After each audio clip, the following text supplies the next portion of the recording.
கடந்த சில நாட்களாகவே கிப்லி புகைப்படங்கள் இணையத்தை பயன்படுத்தும் மக்கள் மத்தியில் பெரும் வரவேற்பு பெற்று வந்திருக்கு. இந்த பெரும் வரவேற்பு மத்தியில் நம்மளுடைய முன்னாள் முதல்வர் எடப்பாடி பழனிசாமி இருக்காரு இல்லையா, அவருடைய கிப்லி புகைப்படங்கள் வந்து பெரும் வரவேற்பு பெற்று ட்ரெண்டிங்கில் போய்கிட்டு இருக்கு. இந்த கிப்லி புகைப்படங்கள்லாம் என்ன அப்படிங்கிறவங்களுக்கு ஒரு சின்ன விளக்கம். ஓப்பன் ஏஐ ChatGPT இருக்கு இல்லையா, அந்த அப்ளிகேஷனில் போயிட்டு உங்களுடைய பிக்சரை வந்து அப்லோட் பண்ணிவிட்டு அந்த பிக்சரை வந்து நீங்கள் கிப்லி புகைப்படங்களாக மாற்றி கொடுங்க அப்படிங்கிற மாதிரி நீங்கள் ஆப்ஷன் தட்டினீங்கன்னா உங்களுக்கு அந்த கிப்லி புகைப்படங்கள் வந்துடும்.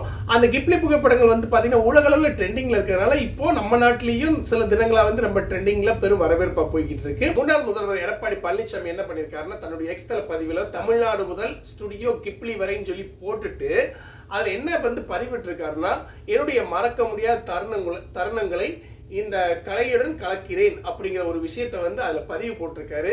எது எப்படியோ ஒவ்வொரு அரசியல்வாதிகளும் ஒவ்வொரு அரசியல் கட்சிகளும் ஐடிவிங் வச்சுருப்பாங்க.